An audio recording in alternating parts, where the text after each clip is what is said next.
Bom dia, sejam bem-vindas e bem-vindos a mais um complemento da formação dentro do programa de residentes. Eu tenho uma impressão que nós nos conhecemos logo no início. Cadê os meus residentes direto lá da gestão? Então, ali a gente já acho que teve uma reunião geral na Secretaria de Apresentação do início e depois a agenda não nos permitiu estarmos juntos, mas estaremos logo mais, pelo que eu estou sabendo. É um prazer imenso estar aqui com vocês hoje e agradecer por todo o apoio que temos de vocês no dia a dia. E eu estou muito feliz de estar aqui com o meu colega Fábio Alexandre Ferraz, nosso, enfim, da gestão pública já muito conhecido em Santos, que já ocupou tantos cargos, mas que trabalha ativamente em programas inovadores. O Fábio, numa descrição muito breve, porque o currículo dele é imenso, mas o Fábio ele é Master em Liderança e Gestão pelo Centro de Liderança, ele tem uma formação internacional em Harvard, é mestre em Gestão em Políticas Públicas pela FGV, então é meu colega quase de turma ali, a gente não encontrou muito, mas talvez tenhamos cruzado. É especialista em Direito Processual Civil, ele é bacharel em Direito pela Universidade de Santos, mas o convite a ele hoje se justifica porque também ele é secretário de Governo de Santos, já esteve na Secretaria de Saúde de 2017 a 2020, já esteve na Secretaria de Gestão em Santos, posição que hoje ocupo em São Paulo, já esteve como diretor de habitação da Companhia de Habitação da Baixada Santista, já esteve como chefe de gabinete também no Parlamento, já esteve como assessor parlamentar, e ele exerceu também a advocacia. Então, o Fábio tem uma jornada longa na administração pública. Ele tem se destacado em Santos por a participação em programas inovadores, numa gestão muito ativa. E então nós estamos aqui com uma pessoa que tem um perfil polivalente na gestão pública. Para aqueles que têm esse interesse de conhecer a gestão pública, é muito interessante conhecer que a gestão pública tem muitos desafios, tem muitos pilares e precisa, muitas vezes, dessa polivalência, dessa pessoa multidisciplinar, assim como o Fábio é. No planejamento, ele elaborou leis interessantíssimas. Depois eu sei que vocês vão pesquisar, estou aqui só dando um spoiler, mas hoje nós temos aqui um tema que é o Programa de Participação nos Resultados da Prefeitura de Santos, e que muito nos interessa saber, porque aqui na Prefeitura de São Paulo nós também temos um programa que chama-se Bonificação por Resultados. E, Fábio, aqui na Prefeitura começou em 2019. Então, em 2019, criado esse programa, é estabelecido, sendo a Secretaria de Gestão um dos pilares para esse monitoramento do programa. Não é o pilar maior, mas é um dos pilares. A bonificação ela está atribuída em até 3 exercícios, enfim, como é hoje. Eu não sei se todos os residentes sabem como que funciona isso alcança os servidores. Na primeira vez, foram previstas, né, para a aferição as metas atingidas até 2019. Aí nós iniciamos um período atípico, iniciamos a pandemia em 2020. Então, temos aqui a alteração do programa, né, das suas diretrizes pensadas inicialmente, por conta da pandemia 2020 e 2021, aí alcançando, e o desafio dessa alteração aí, de pontos da metodologia, para que a gente alcançasse, de fato, as prioridades do momento. Mas até isso é uma lição de gestão pública, porque na gestão pública, nenhum plano é tão perfeito para se executar sem intempéries ao longo da sua execução. Você passa por situações orçamentárias, você passa por situações de pandemia, mas você tem ali que ter esse corpo ativo dos servidores e dos gestores públicos trabalhando na redefinição, pensando a política de forma a redefinir. Eu costumo falar que um dos grandes avanços no mundo em relação à gestão pública é que não se pensa mais servidor dentro de um único espaço. O servidor, né, na nova gestão pública, você pensa ele atuando em várias frentes conforme a necessidade do principal interesse. Qual que é o principal interesse? Qual que é o principal interesse, residentes? Interesse público. O interesse público não é nem o interesse primário da administração pública. Então, o servidor está sempre atento ao interesse público que está no pilar principal. Então, quando a gente avança para esses métodos, quando você avalia a administração pública, eu sei que vocês já passaram por várias disciplinas de conhecimento que talvez tenha trazido um histórico da administração pública para a compreensão da administração pública no dia de hoje. Se não passaram, depois eu e Regina, a gente se compromete a falar um pouco mais sobre isso, porque se você compreende a necessidade de mudança, quando você compreende o histórico e aquilo que não deu certo, quando você entende gestão pública na sua primazia mesmo de conceito.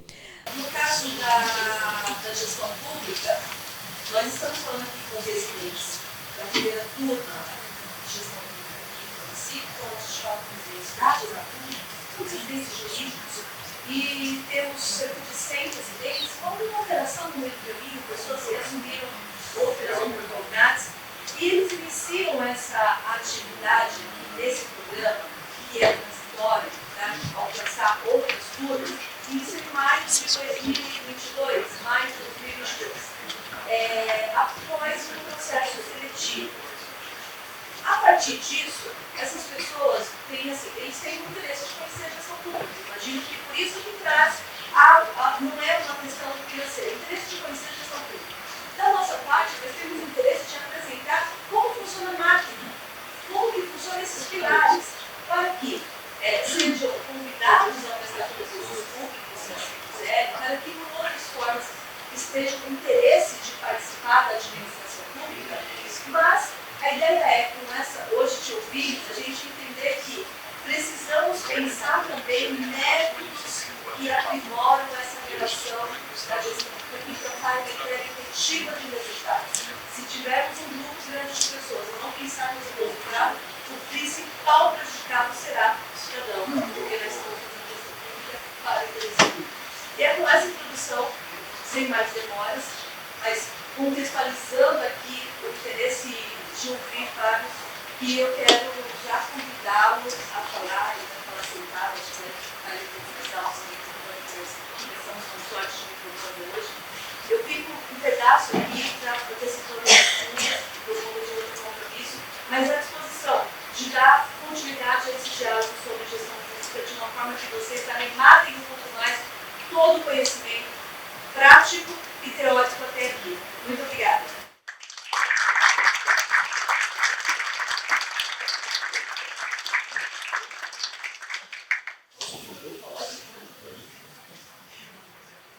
Bom dia. Bem, pessoal. Primeiro, satisfação aqui, estar com vocês, agradecer o convite da secretária Estela, minha querida professora, eu não costumo chamar ela de secretária, porque antes de ser secretária, minha querida professora Regina Pacheco, quem atribui a ele uma das principais inspirações na gestão pública no início aí da minha trajetória. Mas, agradecendo a participação de vocês aqui também, quero dizer antes de mais nada, importante, mais uma fonte que a gente terá a oportunidade aqui, acho que agora está legal, vamos lá, de vender mais uma fonte de vocês, porque esse programa de residência de São Paulo é fantástica a iniciativa. O nosso pedido em poder entender um pouquinho mais desse exitoso programa para que a gente também possa replicar, quem sabe, num período próximo, esse mesmo modelo na cidade de Santos. Porque, na essência, pessoal, o que nós acreditamos? Gestão pública se faz muito por troca. Então, de repente, algum tema de alguma localidade conseguiu avançar um pouquinho, é muito importante que ela possa trocar com outras localidades. E fatalmente essa outra localidade vai também aprender com alguns calos que outra administração já tem eventualmente conseguido superar. Na essência, eu creio que muitas das nossas aflições, das nossas dificuldades da administração pública de forma geral, são muito parecidas. É evidente que se muda as proporções. Nossa cidade de Santos, e aí já iniciando aqui a nossa conversa só para contextualizá-la, uma cidade que muito provavelmente a maior parte de vocês conheçam, já tiveram a oportunidade de nos visitar, estar conosco, até pela proximidade física, né? Nós estamos em matéria de tempo a 50 minutos, 1 hora, não mais que isso, de distância aqui de São Paulo. E claro também pela oportunidade que os paulistanos, de forma geral, têm aí em épocas como essa de estar na praia, né? Num momento de lazer, de descanso merecido aí em cada uma das jornadas. Então, são algumas características gerais da cidade. Então, nós estamos numa área expressiva aí de 280 quilômetros quadrados. É bem interessante isso, poucas pessoas às vezes têm essa percepção. A cidade de Santos, nós estamos numa ilha, na ilha de São Vicente. Nós dividimos a cidade com a cidade de São Vicente, que é uma ilha. E 99% da população, um pouquinho mais de 99% da população, está nessa ilha. E o curioso é que a nossa ilha, e a maior parte do município, do ponto de vista territorial, está no que nós chamamos de área continental. Então, mais de 230 quilômetros de área continental. E concentramos mais de 99% da população na parte insular. A área continental, obviamente, ela é muito preservada, que é a área de Mata Atlântica do ponto de vista ambiental. Mas, sobretudo, nós temos uma área de extensão territorial a ser programada no futuro para a cidade, bastante expressiva e que possa ser aí, claro, também apropriada de ações de forma geral. A cidade de Santos tem aí a expectativa cerca de pouco menos de 440 mil habitantes. Quando a gente fala de Santos, 440 mil habitantes. Uma subprefeitura de São Paulo. Vocês verem a dificuldade de expressão quando a gente faz esse tipo de comparação. Temos aí uma das subs aqui, seria mais ou menos o equivalente à população integral da cidade de Santos. Mas nós temos uma vocação importante. Nós somos a cidade polo da região da Baixada Santista. Aí nós contemplamos na nossa região 9 municípios, fazendo um contingente de aproximadamente 1.900.000 pessoas. Então, quando muitas vezes a gente fala em Santos, e também é uma particularidade, às vezes a pessoa fala, pô, vou para Santos. Poxa, que legal, você vai para Santos. Aí a gente começa a conversar, a pessoa foi para Praia Grande, foi para Itaém, foi para Peruíbe, mas no íntimo dela ela fala que foi para Santos. Por quê? Porque, de fato, nós temos essa articulação regional. E por ser cidade polo, nós temos também algumas demandas regionais que nós, em Santos, acabamos precisando absorver e temos aí um nível de responsabilidade em relação à nossa região. Então, cidade de 440 mil habitantes, mas a região quase 2 milhões de pessoas. Então, muda um pouquinho essa expressão. O principal, digamos, atributo da cidade de Santos, sem dúvida nenhuma, a nossa principal inspiração é a qualidade de vida, é a busca incessante dos santistas por uma boa qualidade de vida, o que realmente motiva e, de certa forma, coloca uma pressão bastante expressiva em todos os gestores e administradores que, de certa forma, colaboram com a cidade. Nós temos aí bons indicadores, de forma geral.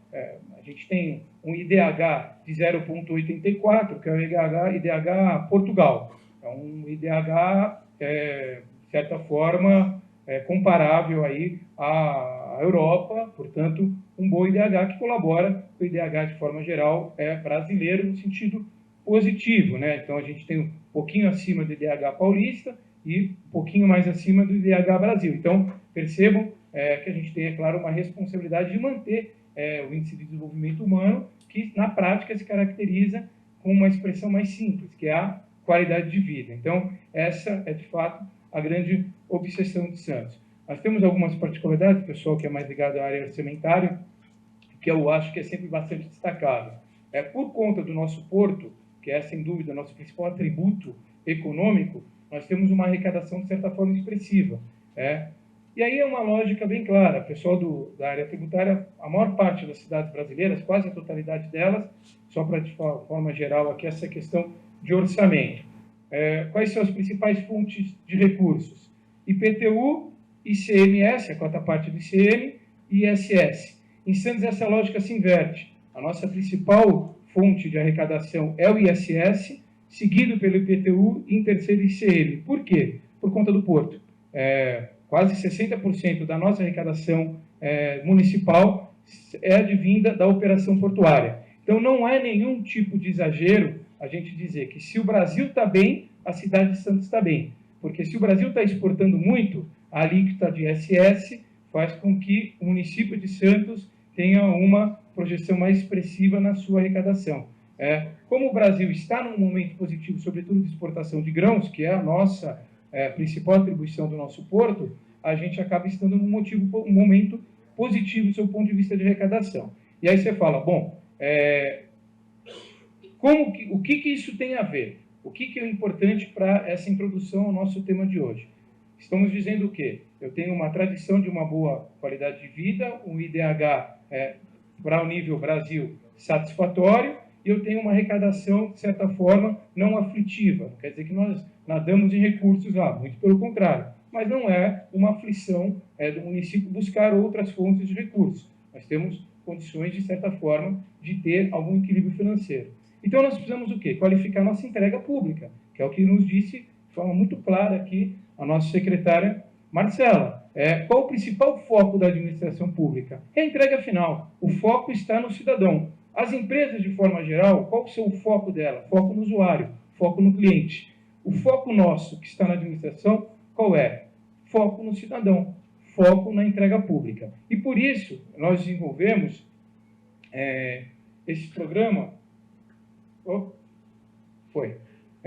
denominado Participação Direta nos Resultados.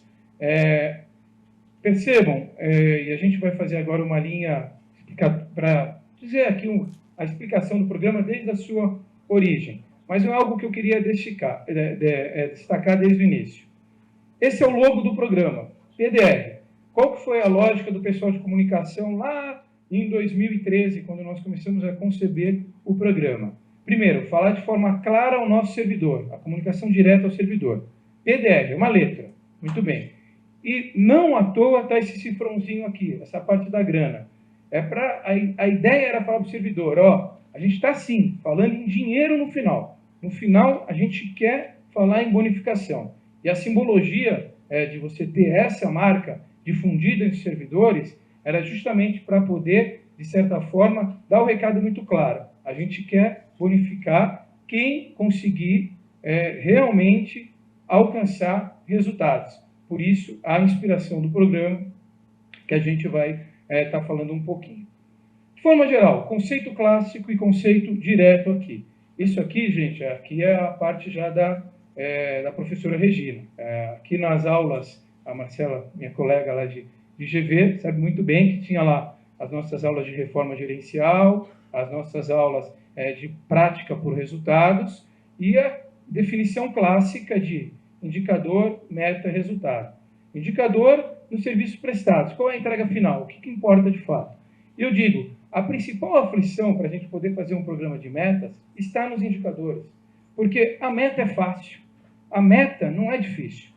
O difícil é você conseguir realmente alcançar a lógica do indicador de forma que todos consigam compreender qual é aquele indicador finalístico que nós buscamos. Tem exemplos clássicos, que são os indicadores clássicos da administração pública. Por exemplo, na área da saúde, coeficiente de mortalidade infantil. Então, de todas as crianças que nascem, um percentual de crianças que, infelizmente, nós perdemos, e nós temos um número mais satisfatório, evidentemente, quanto menor esse número. Então, o coeficiente de mortalidade infantil é muito fácil, a compreensão dele é fácil. Então, a cada 100 mil crianças nascidas, quantas, infelizmente, nós perdemos? A ideia é que a gente tenha o número zero. Zero, infelizmente, não vai se alcançar, mas o mais próximo de zero é um coeficiente que nós temos um indicador muito claro, com uma meta a ser perseguida, que é estar o mais próximo possível de zero. E aí se coloca um limite. No caso específico desse indicador, de forma global, a OMS fala o coeficiente 10. Abaixo de 10, ok. Acima de 10, temos um problema. Então, indicadores que sejam de fácil compreensão. E isso segue-se para qualquer atividade da administração pública. Para qualquer atividade, não há exceção para isso. Desde atividades burocráticas, e muitas vezes de difícil identificação da gente, como que a gente vai caracterizar o indicador para atividades que sejam, como esse exemplo que eu acabei de dar, finalísticas, e que seja muito mais fácil a percepção de todos de como que nós caracterizamos o indicador. E veja, insisto, a partir do momento que eu tenho um indicador, traçar uma meta passa a ser fácil. Então, vamos lá. Vamos sair da vida aqui pública e vamos para a vida corriqueira. A pessoa está se achando que está um pouquinho acima do peso. É um indicador. Qual é o indicador? O peso dela. Então, a pessoa pesava... Eu, por exemplo, eu pesava um pouquinho mais de 80 quilos, eu dei uma relaxada, fiquei um pouquinho mais de 90. Bom, o indicador é fácil. Tinha que pesar 82, 83. Bom, se eu estou pesando 90, opa, tem uma falha aí naquilo que eu acho que seria o meu peso ideal. Eu vou aduzir uma meta. Qual é a minha meta? Voltar para os 83, ou até, de repente, diminuir meu peso.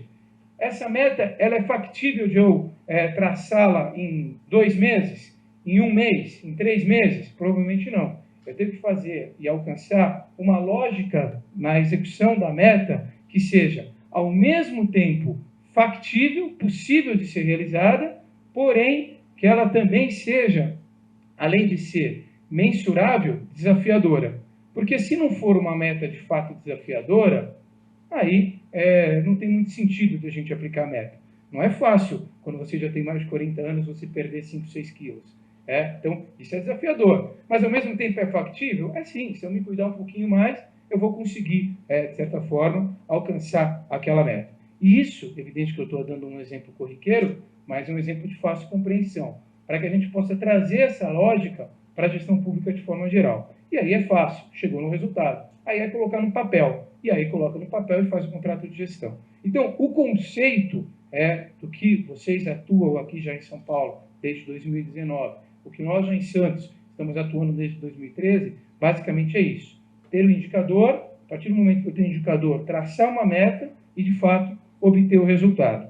E aí, como é que nós instituímos a nossa lógica dos contratos de PDR? Bom, deixa eu contar uma historinha aqui para vocês. O PDR, eu vou fazer a linha dele aqui geral, mas a concepção dele, ela começou um pouquinho antes do ano 2013. Lá, nós iniciamos uma nova gestão. Naquela oportunidade, o prefeito, então prefeito Paulo Alexandre Barbosa, me deu a oportunidade de trabalhar na Secretaria de Gestão do município de Santos. E a gente tinha ali algumas aulas, por isso que eu brinco que o PDR começou antes de 2013, ele começou nas aulas da professora Regina, em que a gente já tinha essas métricas, de certa forma, traçadas. Especificamente em Santos, essa é a história que eu quero contar para vocês. Poxa, chegou lá um time novo e a gente queria, de certa forma, ter um programa de contrato de gestão sólido no município. Na Secretaria de Gestão do município, isso é bastante importante dizer, a gente já tinha uma prática de indicadores e metas que era muito positiva. O time que estava lá já tinha essa lógica iniciada, o que era muito bom. Então, tinha-se lá um time já, de certa forma, pensando isso. E tinha-se consolidado um programa de metas específicos para a própria Secretaria de Gestão e para a Secretaria de Educação. Muito bem. A oportunidade está dada, a gente já tem algo concebido e já temos um time de pessoas que está pensando nessa lógica da métrica por resultados. Só que qual era o foco?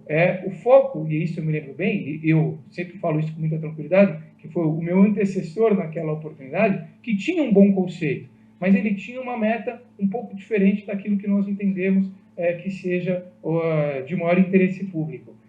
A meta era, vamos fazer indicadores, vamos buscar as metas e vamos buscar ISO. Qualificação. Aí a gente refletiu naquela oportunidade lá em 2013. Legal buscar ISO.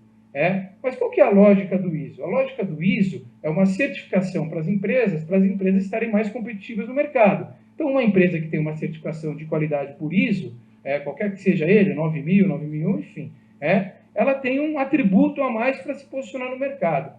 Vamos trazer essa lógica para a gestão pública. Para que serve ter o ISO para um município? O município foi qualificado. Legal, é uma entrega política?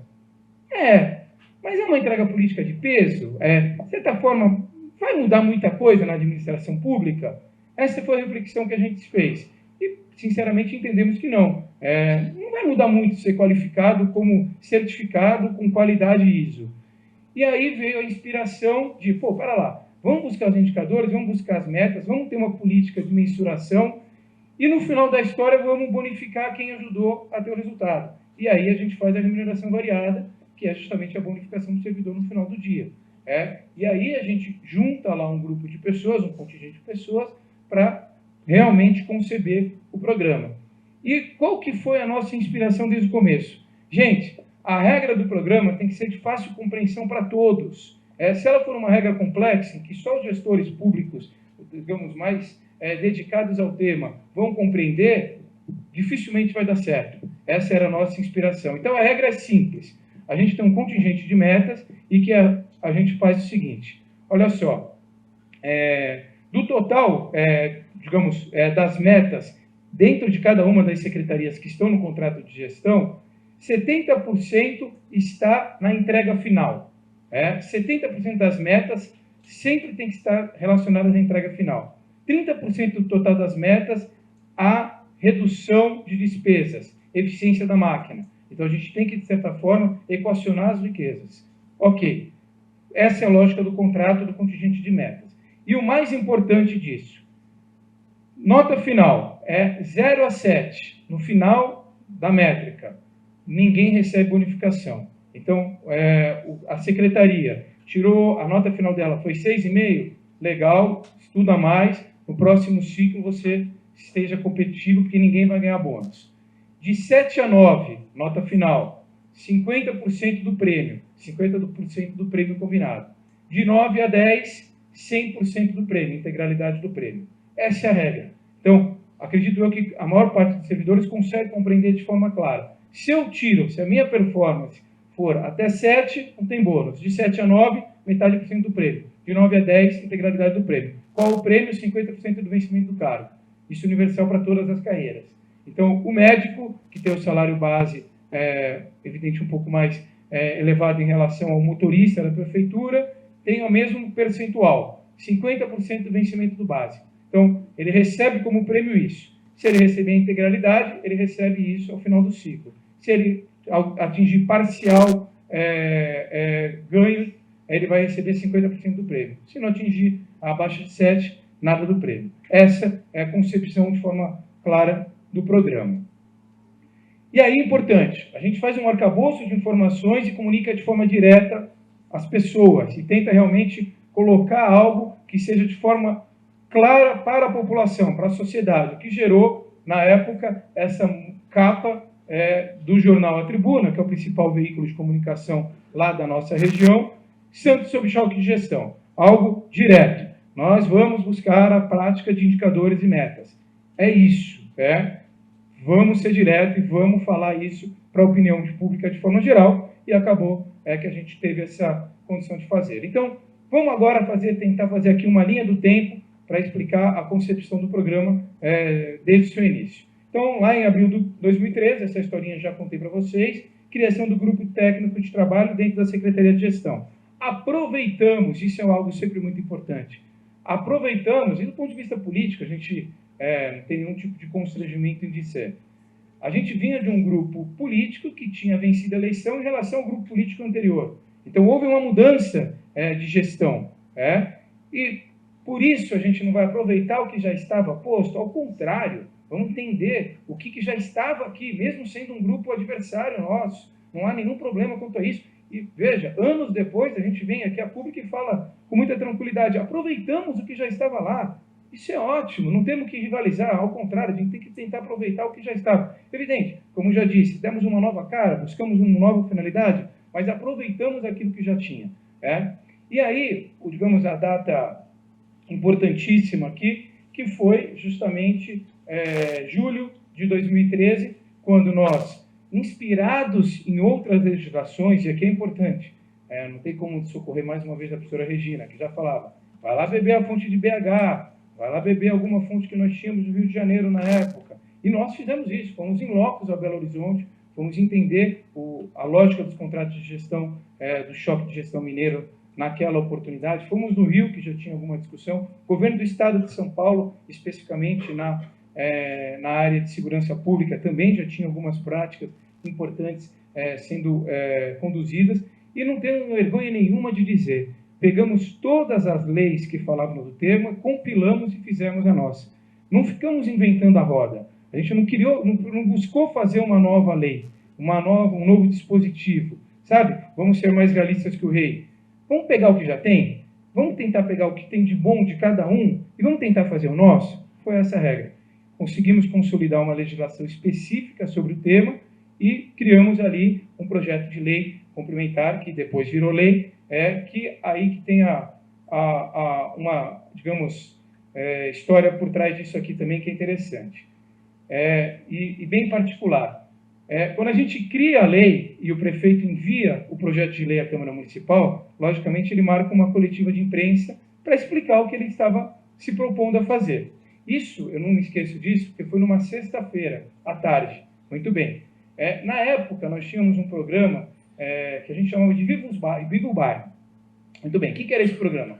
Todo sábado de manhã, e o prefeito e todos os secretários municipais em algum dos bairros da cidade, e a gente fazia ali um processo de escuta da população, marcava uma devolução depois de algumas semanas, voltava naquele bairro, dava devolução. Mas o principal aqui dessa história, todo sábado de manhã os secretários estavam reunidos em algum canto da cidade.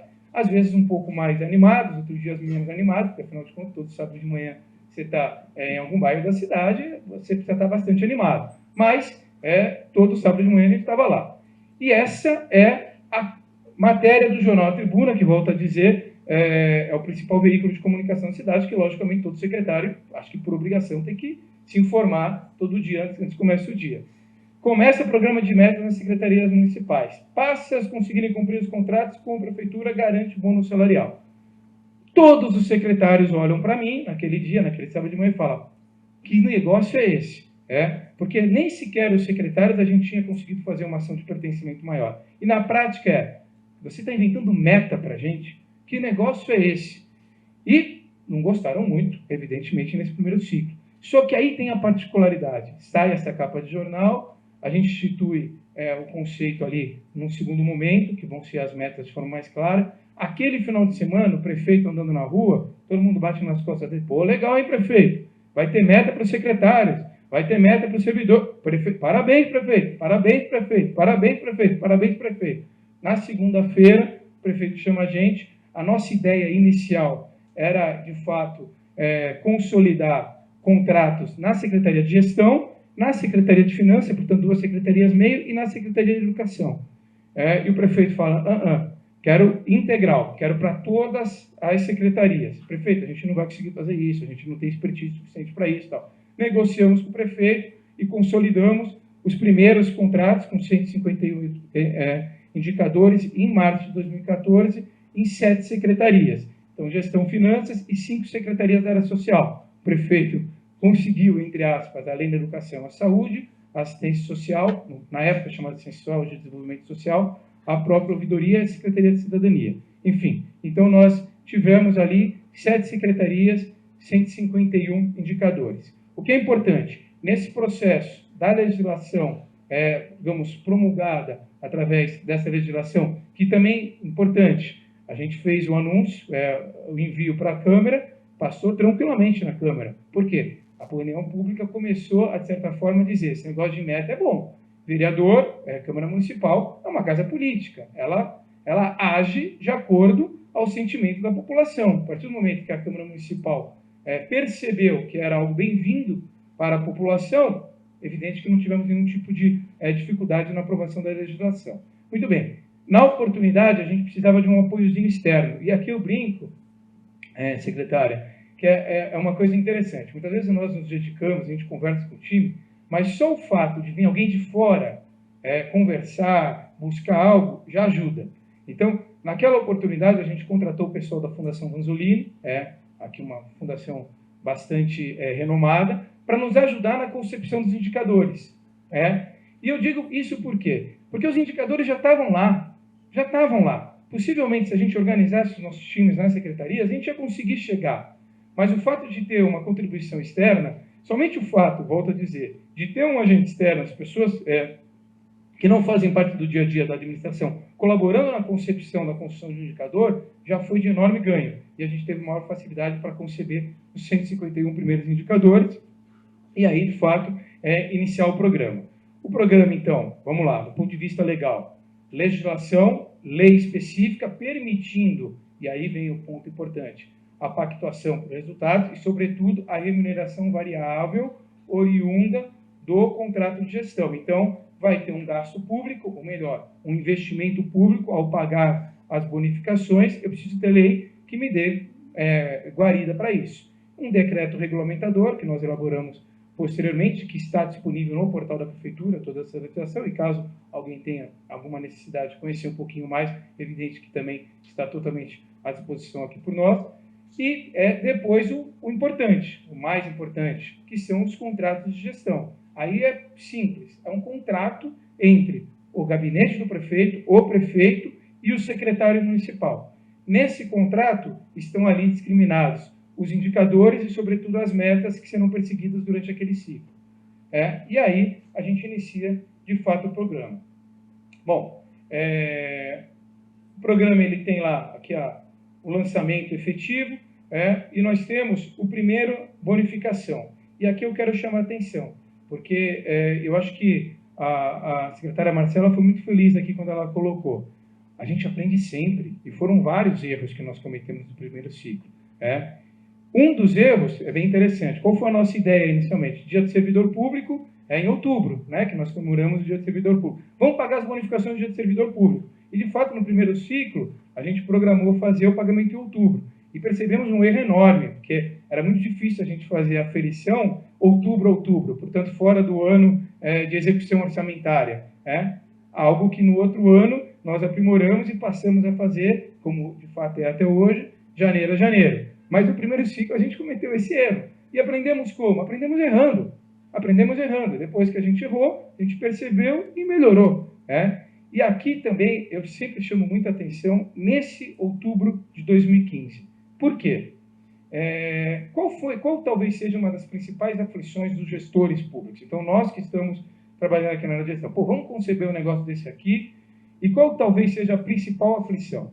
Como é que a gente vai fazer os servidores realmente buscarem as metas, entenderem a necessidade do processo? Porque para nós aqui, eu brinco sempre, no calor do ar-condicionado a gente faz tudo, mas e lá na ponta, como é que a gente faz? Aqui foi a virada de chave. A gente fez questão de, no olerite dos servidores que foram, digamos, contemplados, constar nomenclatura PDR. Por quê? Boa parte dos servidores, muito francamente falando, que foram contemplados naquele primeiro contrato, não tinham acesso de fato, não perceberam de fato as metas ao quais eles mesmos estavam pactuadas. Eles não tinham essa percepção. Então a leitura era, vamos escrever lá PDR, ele entender que ele ganhou uma grana, mesmo que alguns nem saibam direito por que ganharam a grana. E aí tem alguns exemplos que eu gosto sempre de mencionar. Um exemplo que é real, que é bem pitoresco. No primeiro ciclo, Secretaria de Educação e Secretaria de Saúde estavam no primeiro ciclo. Muito bem. O pessoal da Educação tirou 9,1, pois bem, ganhou a bonificação de forma integral, na regra. O pessoal da Saúde tirou 7,4, 7,5, enfim. Tirou 7, teve parcial ganho. E aí tem um caso bem emblemático. Os motoristas, a gente tem lá em Santos uma garagem central, é diferente, evidente, aqui de São Paulo, então a gente tem uma garagem central, uma garagem da saúde, mas basicamente uma garagem central que contempla a nossa maior parte da nossa frota de veículos.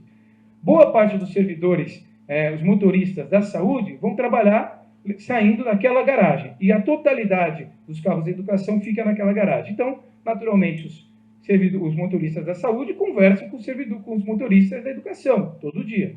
E o motorista da educação começou a tirar sarro, e eu lembro o valor, a gente pagou 700 e poucos reais de bonificação naquela oportunidade. Do motorista da saúde que tinha ganhado 350 e pouco.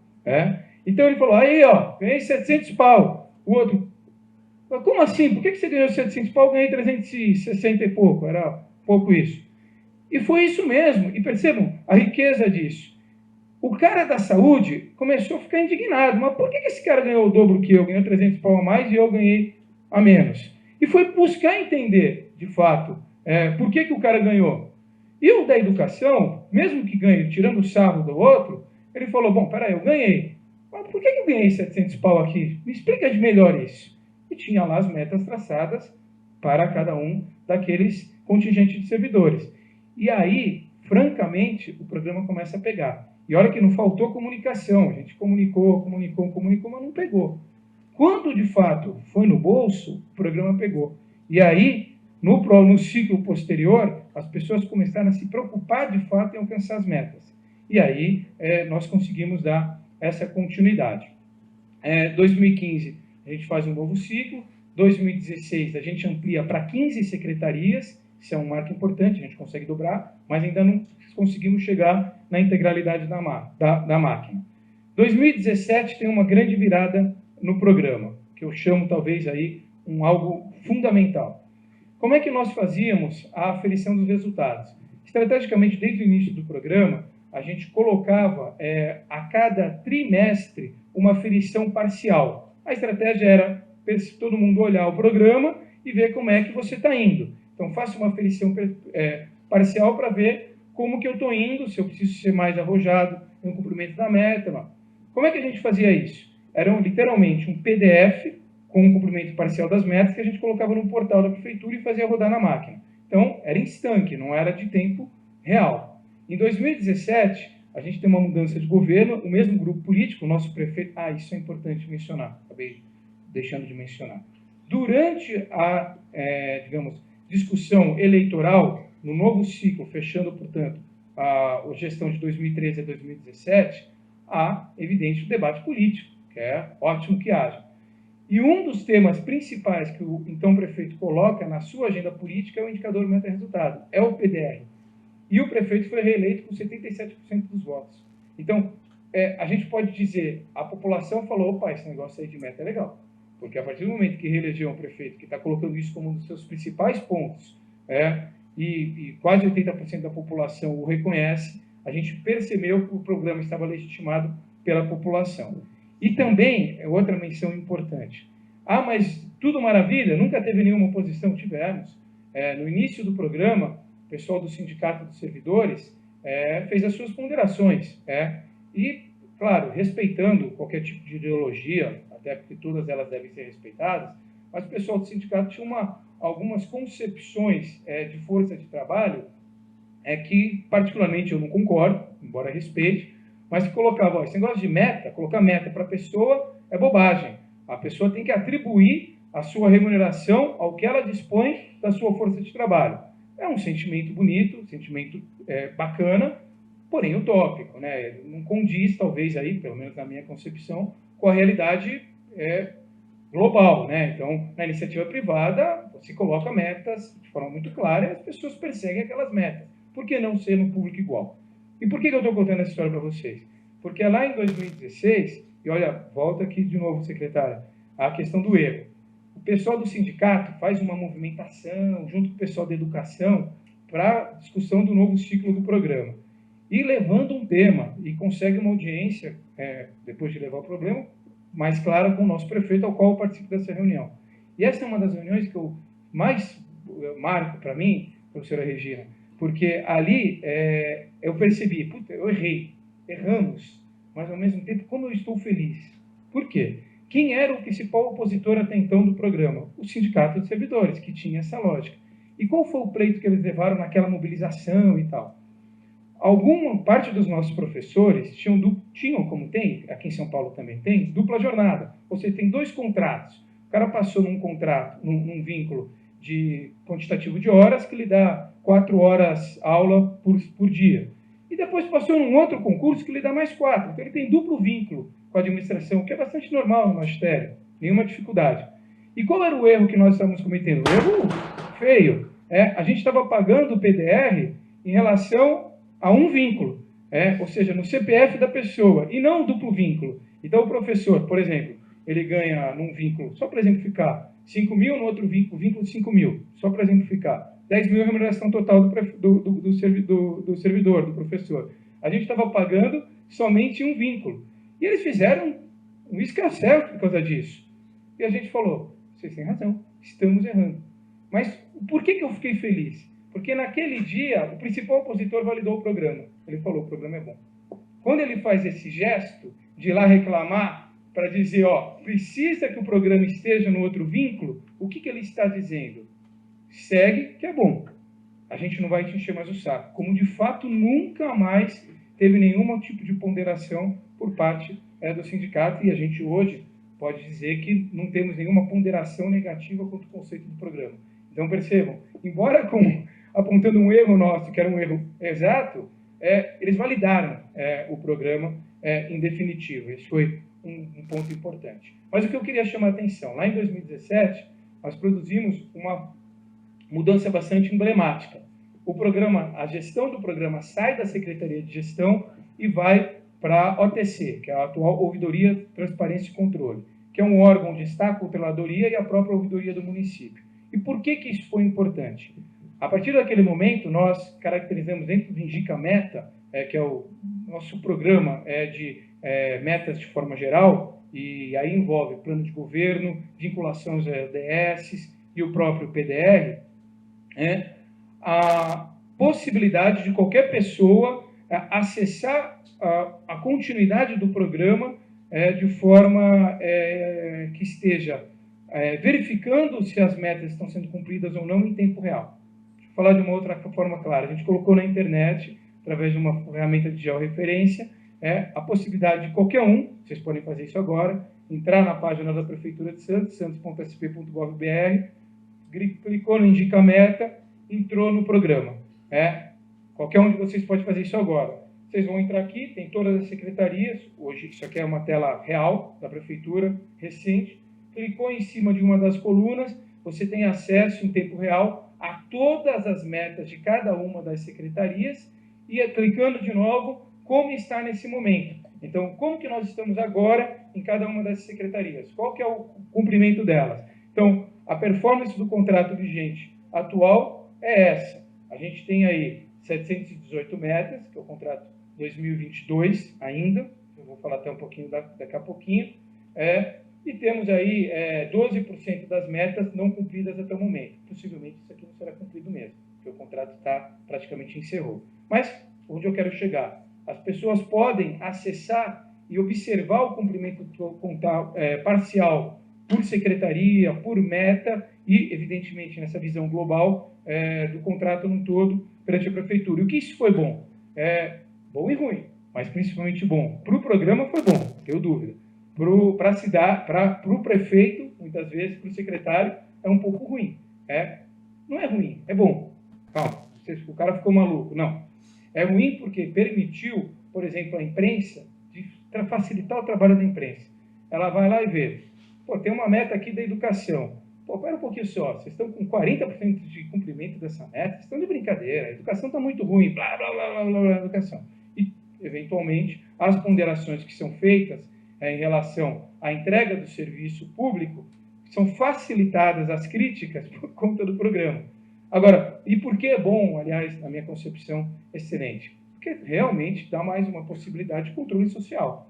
As pessoas passam a usar o programa como controle social, estão olhando. Qualquer um vai lá e reclama. Para lá na meta, vocês não estão conseguindo bater a meta. O que está acontecendo? Vamos lá. E utiliza a transparência do programa como algo a pressionar o poder público a dar aquela devolutiva de forma mais satisfatória.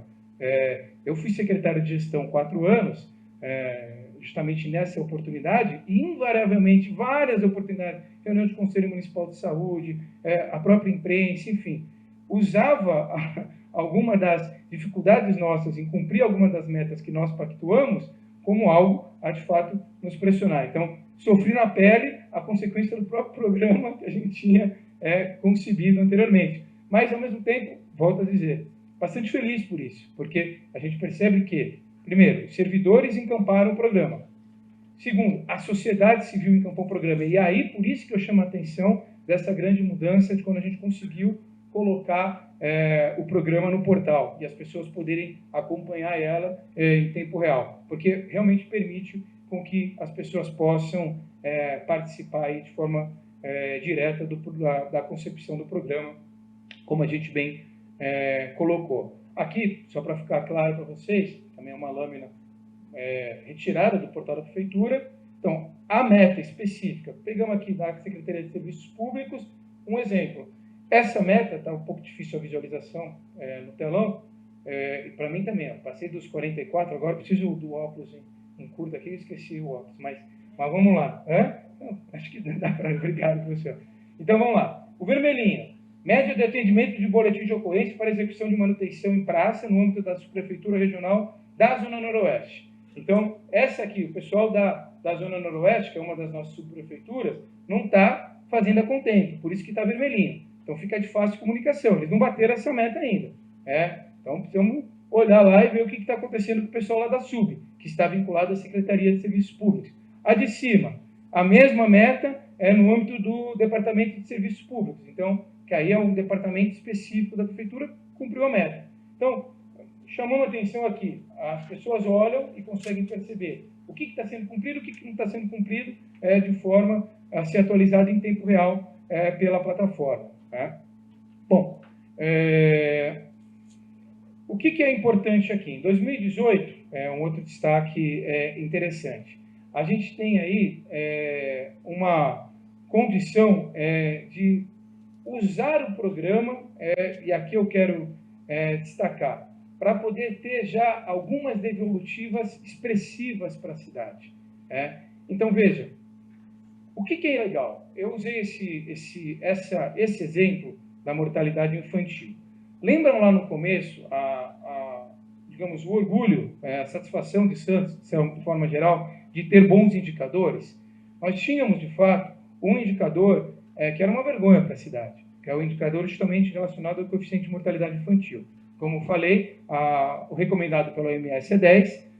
O Brasil, lá em 2013, 2014, estava girando na casa de 14, 15. O estado de São Paulo na casa de 12, 13, orbitando cada um ano. E Santos na casa de 13, 14. Nosso, especificamente 2013, 13,6 era o nosso coeficiente. Portanto, por 100 mil nascimentos. Isso, por 100 mil nascimentos, exato. Bom, e aí o que a gente fez? Bom, a gente precisa virar esse jogo. Virou uma obsessão do prefeito na época, que a gente precisava ter um bom coeficiente. Não condizia com os demais coeficientes da cidade. Precisamos virar. E aí o que a gente usou? Isso é o outro ponto. A gente usa o PDR para fazer uma meta, alcançar uma meta finalística como essa, de longo prazo, porque isso você não consegue fazer, evidentemente, num ano uma mudança tão expressiva, mas com entregas parciais ano a ano. E veja, aí, não sei se tem alguém vinculado à área da saúde aqui, mas para eu diminuir o coeficiente de mortalidade infantil, eu preciso de um arcabouço de fortalecimento da rede de saúde no todo. Eu preciso fazer um pré-natal mais consistente, eu preciso ter uma rede especializada mais consistente, ou seja, aquela mulher que foi diagnosticada lá no pré-natal, no início do pré-natal, que ela pode ter um risco de ter uma gestação mais complexa, eu preciso tirar essa mulher do trivial, do pré-natal convencional, que é realizado na atenção primária, levá-la para essa especialidade e cuidar dessa mulher na unha. Fala, vamos lá, minha filha, vamos que a gente vai te monitorar aqui dia a dia. Que já foi identificado que você pode ter um problema, e isso, qualquer estratégia de pré-natal mais consistente consegue, de fato, identificar. E precisa, evidentemente, também qualificar mais a gestão hospitalar, para ter as maternidades com uma entrega mais satisfatória, tanto na iniciativa pública quanto na privada. Bom, e aí a gente faz toda uma estratégia que envolve vários setores da Secretaria de Saúde, como eu disse, e também da Prefeitura, e começa a colocar as metas parciais de cada um desses campos dentro da lógica do PDR, ano a ano. Então, eu vou dar um exemplo concreto para não ficar divagando.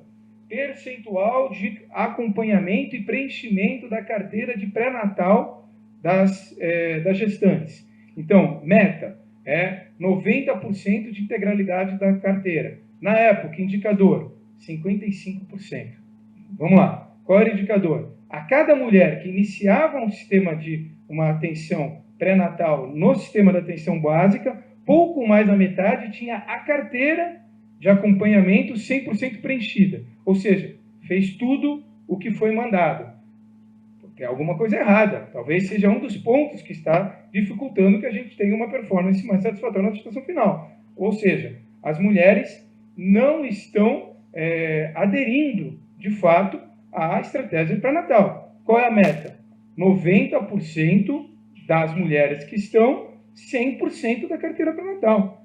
E aí, essa meta é definida no contrato do PDR anual. E aí, a atenção básica passa a fazer com que aquilo, de forma muito concreta, aconteça.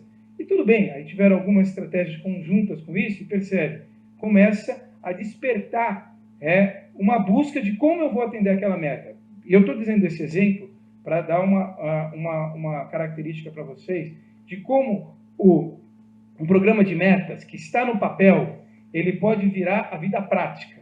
O que o pessoal da saúde instituiu? Um programa chamado lá na época de...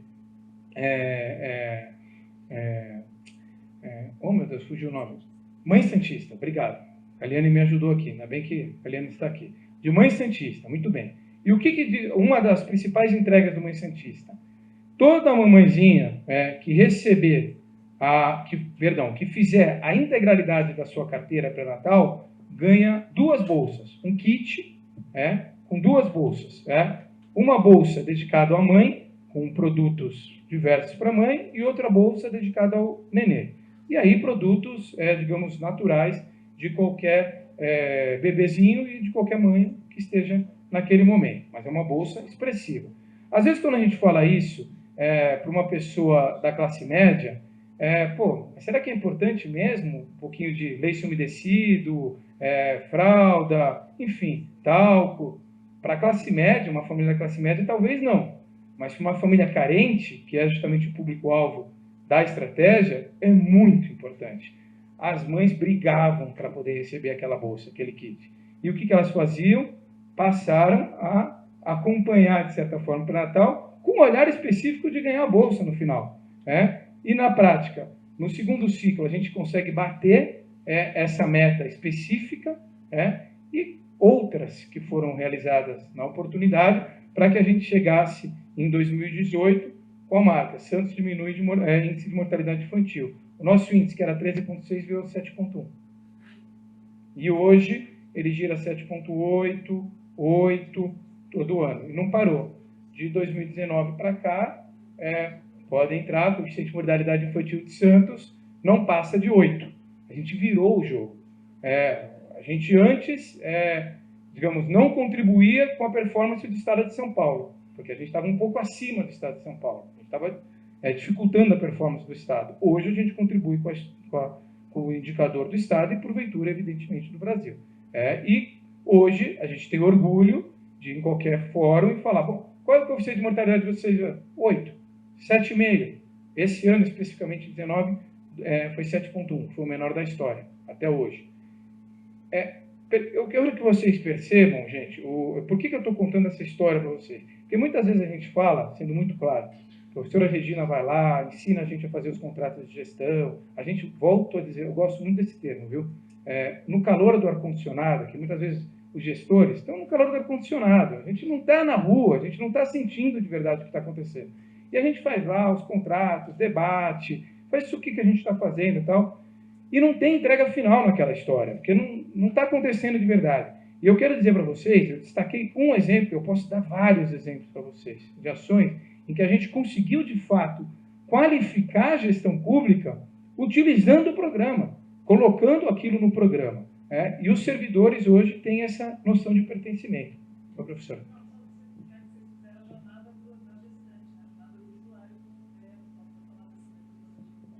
Perfeito. Então, olha só, a professora Regina nos ajudou aqui, porque ela conhece essa estratégia. Lá em 2014, através de uma instituição chamada Comunitas, que a gente até vai falar dela daqui a pouquinho, que tem uma parte importante da Comunitas aqui também, nós contratamos uma instituição externa chamada Telos. O Telos foi lá na Prefeitura de Santos e fez uma baita de uma verificação conosco, com o nosso time. Eu até brinco, às vezes eu faço esses recortes, viu, pessoal, mas é porque para trazer um pouco para a realidade. O pessoal do Telos, o Telos fica aqui, não sei se está ainda, ficava sediado aqui na Pamplona. Então, o que que eu... se eu ofender alguém com esse termo, por favor, não se sinta ofendido, é no bom sentido que eu estou falando isso. O que que era o Telos? Era uma porrada de moleque da GV, do INSPER, que eu chamo, meu termo pode ser ofensivo para alguns, mas, por favor, entendam ele como um bom sentido, de playboy engajado. Então, que aquele cara, imagina, um estudante da GV, que é bonitinho, loirinho, tal, mas é engajado, ele quer, de fato, dar algum impacto social. E veio a molecada do Telos e precisavam fazer o diagnóstico, para poder a gente fazer a estratégia. E eles pediram, olha, eu quero ir na periferia, eu quero... Pô, legal. E aí eles iam na policlínica, eu estou monitorando. Nessa época eu era o secretário de saúde. Estou vendo onde eles estão indo. E aí um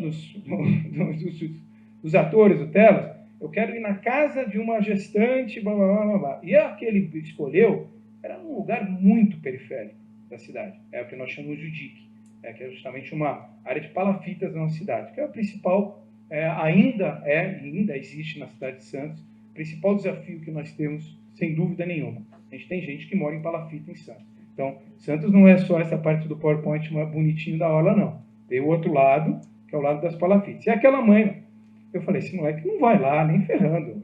Com essa cara dele, tipo, de playboy engajado, o que ele fez? Ele foi escondido, foi escondido mesmo. Tomou café da manhã na menina, depois que eu fiquei sabendo.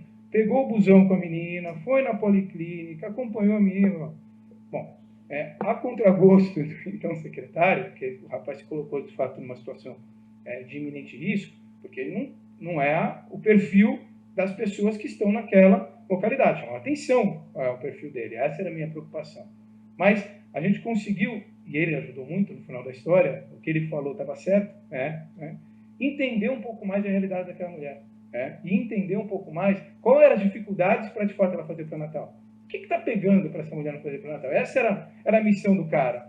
E ele conseguiu compreender. E aí nós fizemos, volto a dizer, com a ajuda do Telos, e bem lembrou a professora Regina, uma porção de estratégias, eram várias práticas, que eu não vou cansá-los aqui elencando todas, citei algumas aqui, e boa parte dessas práticas me socorro de novo do PDR. Nós colocamos o contrato de gestão, nós colocamos no PDR. Então, tem que fazer isso, temos que mudar essa realidade.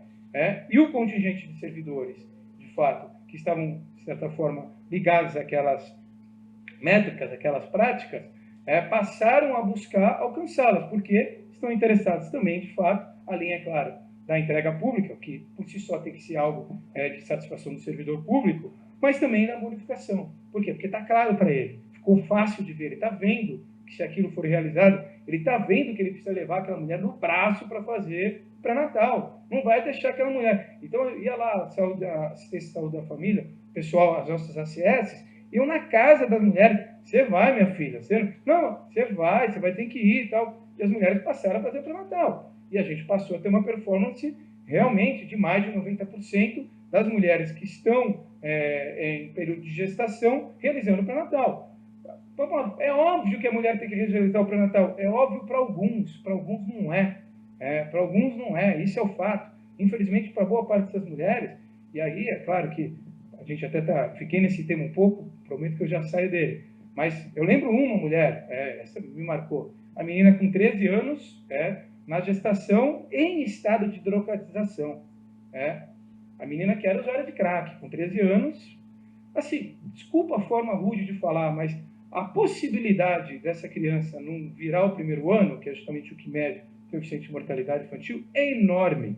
Se a gente não parar e não dar uma assistência melhor para essa mulher ou menina, o risco de, infelizmente, a gente perder a criança é muito grande. A gente tem que falar de forma clara. Então, tem que individualizar e tem que qualificar mais a atenção especializada. Foi o que a gente fez. A gente conseguiu qualificar a gestão especializada, colocou metas específicas na gestão especializada para poder fazer acompanhamento gestacional de algumas dessas mulheres. E aqui eu estou dando um exemplo bastante forte, mas que é um exemplo real, de uma pessoa que precisava desse tipo de atenção. Então, sintetizando, não basta a gente fazer o contrato, tem que ser a gestão pública na veia. Eu gosto desse termo. Esse termo é muito utilizado pelo nosso atual vice-presidente da República, na época governador, gostava quando ele falava vice-governador, Geraldo Alckmin.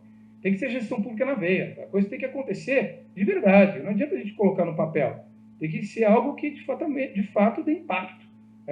Então, eu faço questão de utilizar essa virada de jogo como um dos exemplos de resultado real que o programa ajudou a acontecer. E aí, em 2019, a gente teve essa mesma instituição, a Comunitas, fazendo um diagnóstico. O que o pessoal da Comunitas fez? Espera lá, vamos entender, porque de certa forma o programa ganhou um pouco mais de corpo, e aí o pessoal da Comunitas mergulhou, fez uma imersão de fato de 3 meses na cidade de Santos para entender o programa. Vamos lá, o que vocês estão falando aí? Vamos ver se está de fato acontecendo. E entregou, evidentemente, um relatório final, Percepções sobre PDR, que é uma publicação que está lá no arcabouço da Comunitas, um trabalho técnico, um trabalho acadêmico, para entender, de fato, o que acontece no programa. Uma das observações que a gente destaca aqui é a satisfação geral com o PDR por parte de servidores que responderam à pesquisa é razoavelmente elevada. Cerca de 8 em 10 indicam satisfação com o programa e 1/3 manifestam muita satisfação com o PDR. Bom, o que isso quer dizer? O importante. 1/3 fala o programa é muito bom, excelente. 80% fala que o programa é bom. Ok. Para mim, nada disso é importante, sinceramente. Não acho que isso é importante. O importante 8 em 10 conhecem o programa. Porque se alguém falou que é bom, é porque conhece o programa. Lembram da historinha lá do primeiro Olerite? Que, sinceramente, eu acho que pouca gente conhecia o programa. Boa parte dos servidores estavam nem aí no programa. Então, hoje, com algum respaldo científico, a gente pode afirmar que mais de 80% da força de trabalho da prefeitura conhece o programa e, de certa forma, está comprometido com o programa, se dedica para alcançar a meta. E é evidente que esse trabalho, ainda bem, fez uma série de pontuações, observações para a gente poder melhorar o programa. E o programa vem, ano a ano, por isso essa série histórica, sendo qualificado. Cada ano a gente consegue melhorar alguma coisa. Mas o fato é que mais de 80% da força de trabalho está pactuada de verdade, não é pactuada só assinar um papel, de verdade pela melhoria do resultado através de uma métrica utilizada no contrato de gestão. Esse, para a gente, é o principal fato. Ou seja, falar de forma direta, o programa vingou. Essa é a realidade. Deu, vamos lá. Agora a gente precisa, ano a ano, aperfeiçoar, buscar melhorá-lo, aprimorá-lo a cada ano. Só uma observação aqui. Esse aqui é o resultado do programa de 2021. Por quê? O 23 a gente assinou agora, essa semana, e no começo de fevereiro a gente anuncia o resultado do 22. Então, o resultado do 22 ainda não virou. A ideia é pagar a bonificação em 25 de março, 25 de fevereiro, para os servidores que contemplarem o serviço, que contemplarem os contratos. Portanto, a última métrica, digamos, oficial de 21. Então, a gente tem aqui 11 mil servidores, de fato, de alguma forma bonificados, ou com cumprimento parcial ou com integral. O grande destaque, sem dúvida, a gente conseguiu, lembra? Primeiro ciclo, 7 secretarias, segundo ciclo, 15 secretarias, ampliou. Hoje, 100% da administração pública municipal de Santos está contratualizada. Todas as secretarias, inclusive as autarquias relacionadas à administração. Então, por exemplo, a gente tem lá a FANTS, que é uma Fundação Arquivo e Memória de Santos. Ela é atrelada ao poder público. A FUPS, Fundação Pro Esporte, que é a nossa fundação que vai trabalhar com alta performance em esporte, atrelada ao poder público. Enfim, a Coab, que é a Companhia de Habitação, são empresas empresas ou autarquias, melhor dizendo, a gente chama de satélites em relação ao poder público, que também estão contratualizadas. Então, a gente pode afirmar 100% da administração pública do município de Santos está contratualizada com prática de gestão.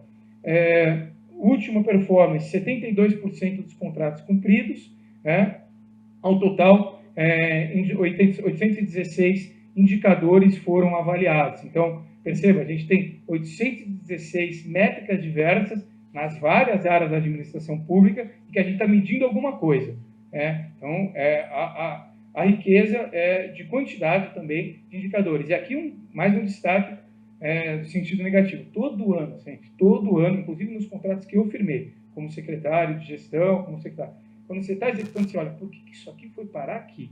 A gente consegue todo ano errar nos indicadores. Tem indicador que tem nada a ver, que não tinha que estar lá.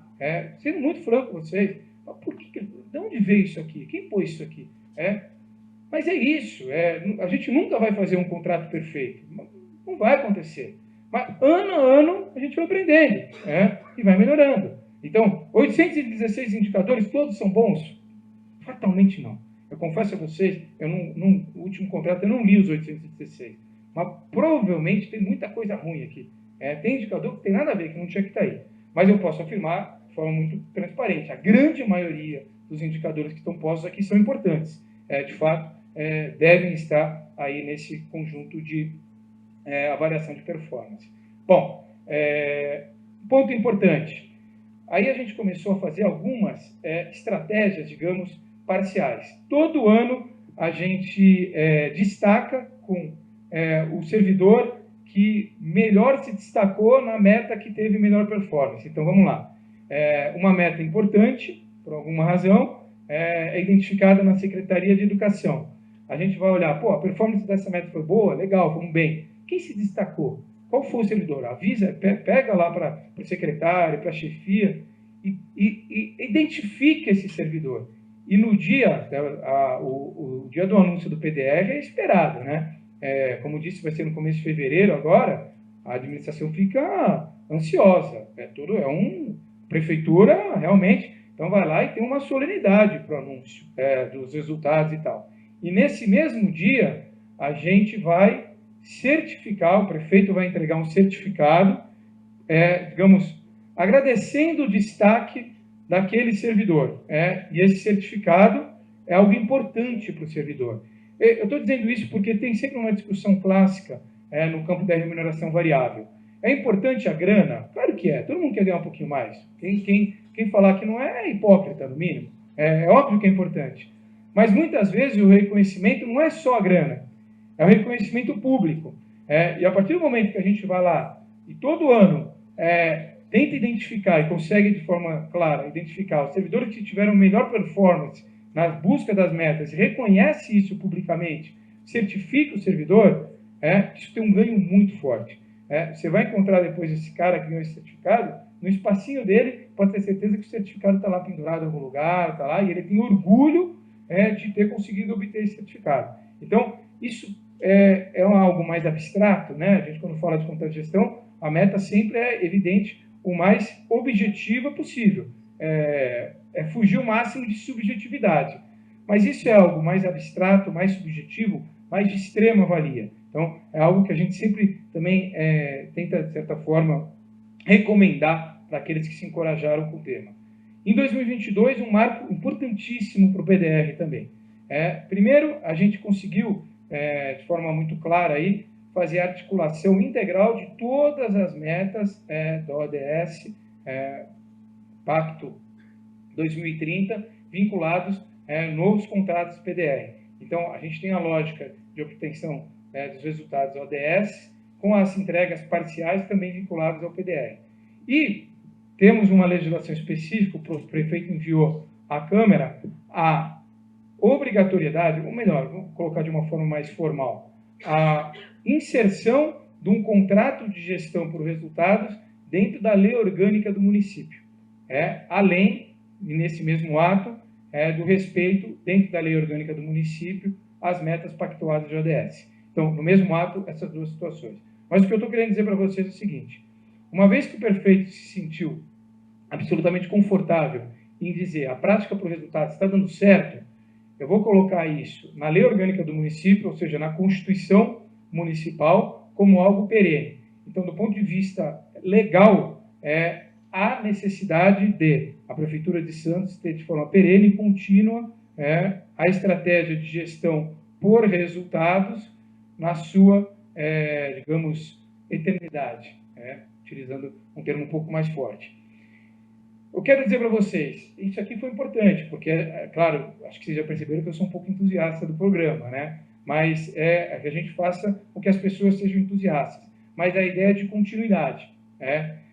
hoje o programa é muito presente. Tudo bem que é verdade que nós estamos já na terceira gestão municipal que mudou do ponto de vista eleitoral, mas não mudou na prática, porque nós tivemos o prefeito foi reeleito, e o nosso prefeito atual é do mesmo grupo político do prefeito anterior. Então, ok, não tivemos uma ruptura de gestão, acho que fui bem claro. Mas a gente realmente acredita que, independente da questão legal, que hoje é lei, a gente vai ter a continuidade, e esperamos que isso aconteça, independente do gestor de plantão. É evidente que nós que estamos hoje na administração, uma hora a gente vai sair, ainda bem, vamos reciclar esse negócio, e vai vir uma outra turma. Mas o que a gente acredita de verdade, que isso vai ser perene, que isso vai ser continuado, e que a gente vai, de fato, ter essa estratégia continuada. E por quê? A sociedade, de forma geral, entendeu que é algo positivo, e os servidores, de forma geral, hoje, como vocês puderam verificar, inclusive por essa avaliação independente realizada pela Comunitas, também tem uma sensação de pertencimento em relação ao programa. Um outro ponto importante, nós tivemos aí, agora em 2022, a cidade de Santos foi sede do encontro mundial da Unesco, da ótica de cidades criativas.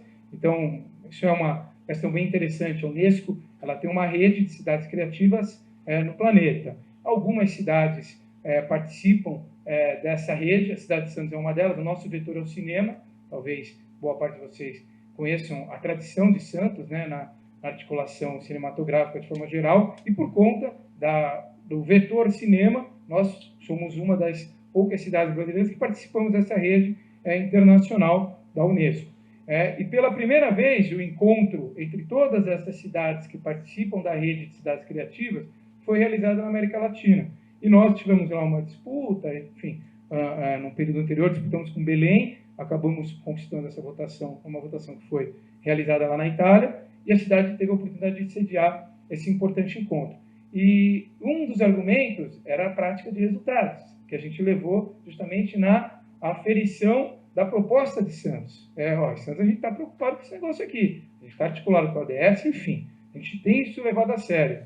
E aí o pessoal da Unesco pediu para que a gente falasse da estratégia do PDR para todas essas outras cidades que estavam em Santos. Então tinha lá um bom contingente de cidades do mundo todo na nossa cidade, e a gente teve a oportunidade de falar, como estamos falando aqui com vocês, um pouquinho da estratégia que é traçada na nossa cidade.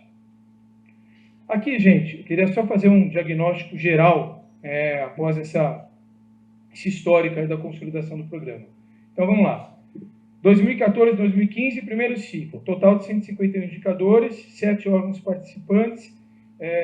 Importante, 31 milhões de reais identificados como aumento de receitas. Então, melhoria da performance de receita sem aumento de alíquota, evidentemente.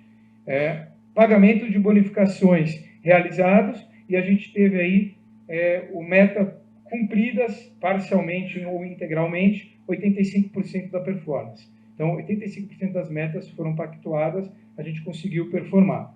Bom, que é interessante, por que eu quis destacar esse número? Todos os anos, sem exceção, o programa se mostrou, do ponto de vista econômico, autossustentável.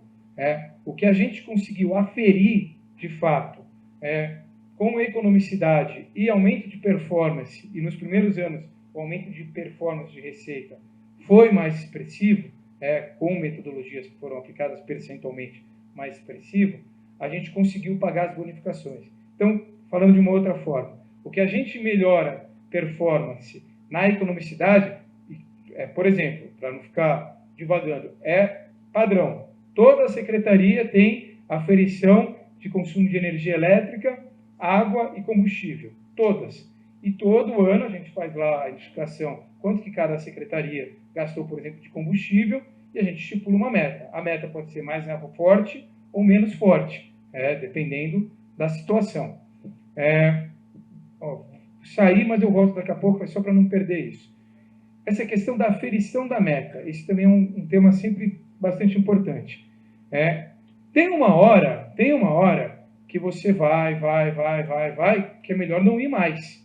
Então, essa meta ela tem que ser revista ou deixar de existir, porque você conseguiu, de certa forma, conquistar aquilo que você buscava no início. Exemplo fácil de entender isso.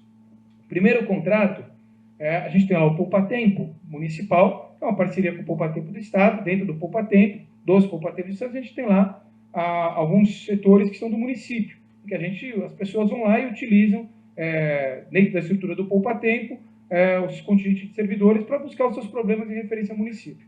Muito bem. A gente percebeu que estava demorado o atendimento das pessoas. E dá para medir, é fácil mensurar, porque tem o sistema de senha. E no primeiro ciclo, a média de atendimento estava girando em torno de 14 minutos. A gente achava que era muito.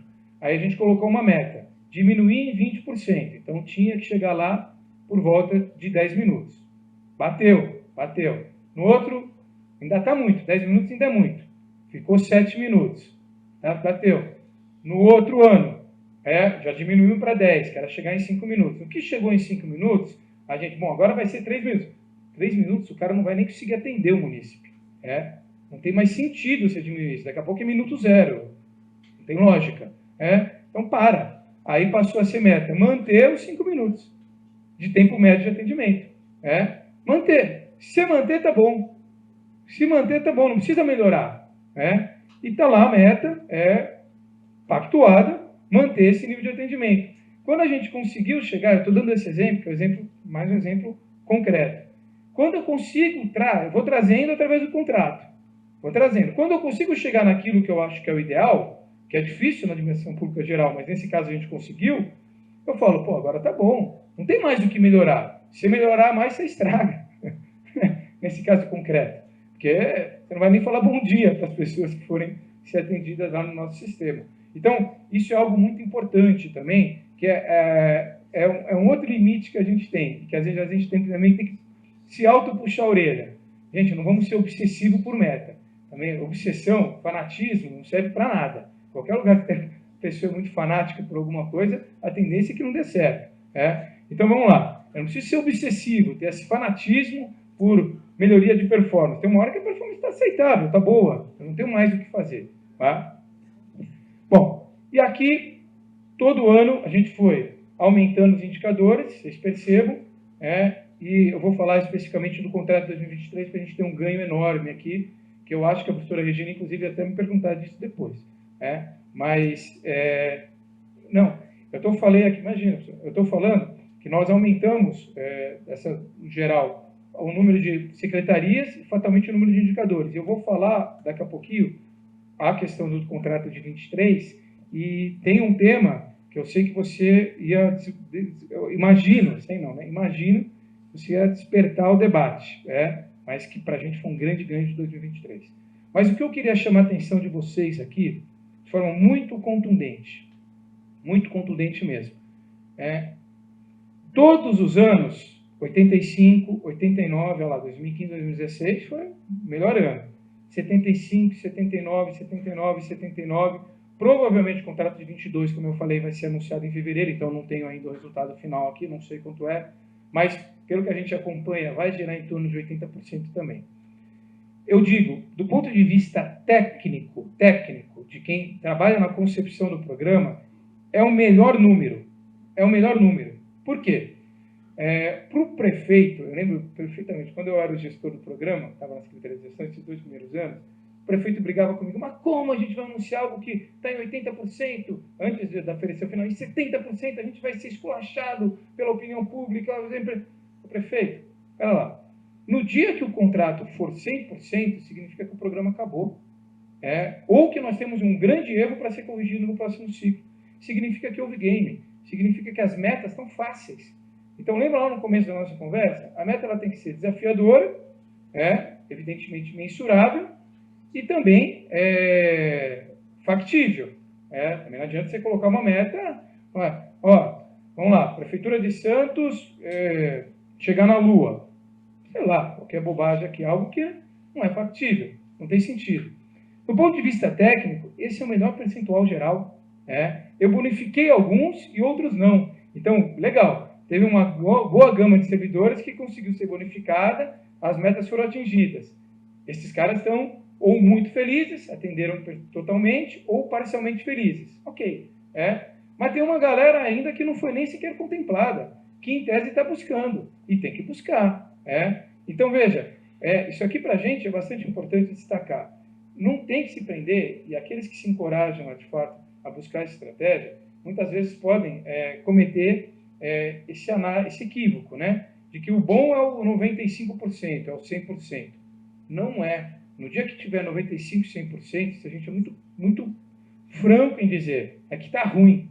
É que está ruim, o contrato não está bom. O contrato está fácil de alcançar. O contrato não pode ser fácil de alcançar. Ele tem que chegar de uma forma que as pessoas estejam, de fato, encorajadas a buscá-lo. PDR 2022 em fase de avaliação.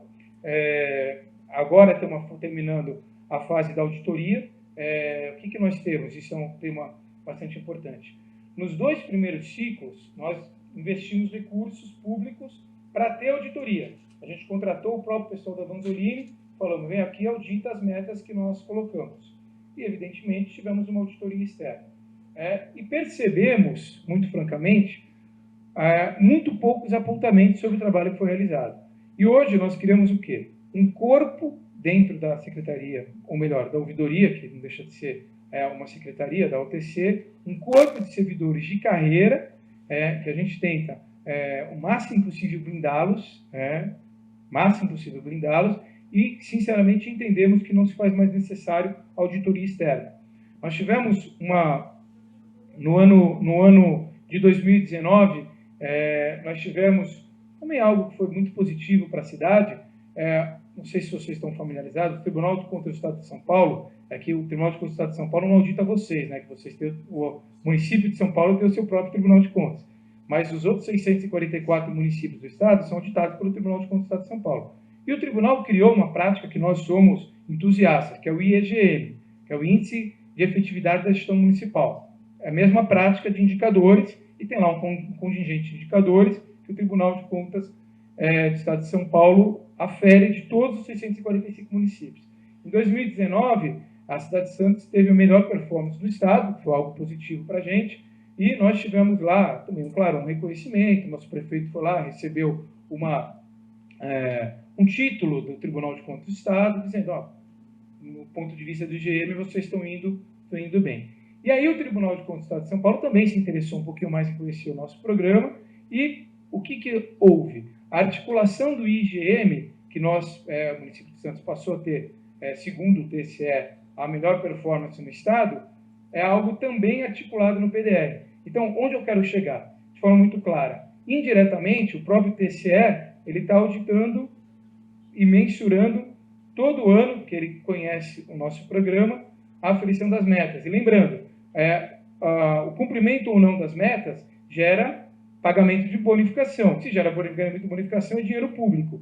Logo, o próprio Tribunal de Contas do Estado de São Paulo audita a prática dos contratos para que a gente possa fazer os pagamentos públicos. Então, na prática, a auditoria é interna, com um contingente de servidores internos, nossos, e hoje foi assim, auditada, de certa forma, pelo próprio Tribunal de Contas do Estado de São Paulo.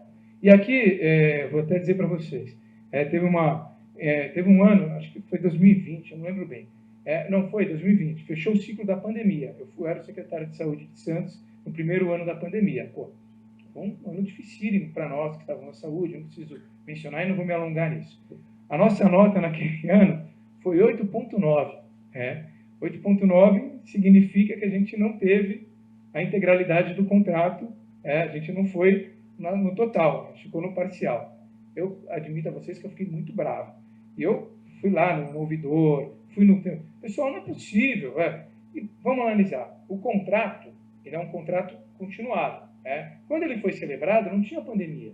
Então, boa parte das metas estavam articuladas a uma situação convencional, uma situação normal. Por mais que os servidores da saúde se dedicaram absurdamente, não preciso fazer essa menção aqui, boa parte do que estava no contrato não foi cumprido. Aí, então vamos fazer uma exceção por conta da pandemia? A decisão do prefeito, a decisão da gestão do contrato, e que é uma decisão que hoje eu entendo como extremamente adequada, foi não, vamos manter o contrato. o prefeito não pagou a bonificação integral para os servidores da saúde.